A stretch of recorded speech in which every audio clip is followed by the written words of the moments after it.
ఏంటండి చిన్నపిల్లలు ఉన్నారు వీళ్ళ ఇంట్లో, ఎందుకు ఈవిడ పచ్చిమిరపకాయలు పకోడీలు శనగపిండి వాడుతుంది అనుకుంటున్నారా? వస్తున్నానండి. ఈ రోజుల్లో పరిస్థితుల్లో పిల్లల్ని బయటికి పంపించి హాస్టల్స్లో ఉంచి మరీ చదివిస్తున్నాం. అలాంటి పిల్లలకి మనం అన్నీ అలవాటు చేయాలి కదా. ఇంక ఈ పచ్చిమిరపకాయల గోల ఏంటి అంటారా?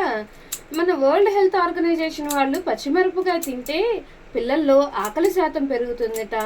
దీంట్లో ఉండే యాసిడ్స్ డైజెషన్ పవర్కి ఉపయోగపడతాయట. మరి అలాంటప్పుడు అవి అప్పుడప్పుడు తగిలించాలి కదా.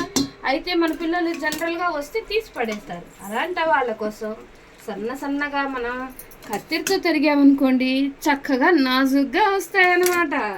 అలా వచ్చిందాన్ని ఇలా ఉల్లిపాయలు శనగపిండి బియ్యపిండి వంట సోడా ఉప్పు వేసి అలా వయ్యారంగా నూనెలో వేయండి. జారిపోమ్మని చెప్పండి. మన చేతుల్లో నుంచి ఉల్లిపాయలు ఎంత వైనంగా జారుతున్నాయి చూసారా?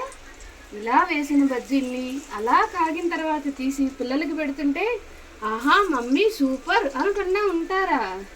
దీనికి తోడు ఈ మధ్య టమాటా సాసులు తీసుకొచ్చుకొని ఇంట్లో పెట్టి పిల్లలకి పెట్టండి. మా కాన్సెప్ట్ ఏంటంటారా? ఇంకా ఏం లేదండి, పిల్లలకి బయట ఫుడ్ కంటే ఇంట్లో మనం చేసుకొని పెట్టుకుంటే ఆ తృప్తి వేరు కదా. అందుకని అన్నమాట ఇదంతా.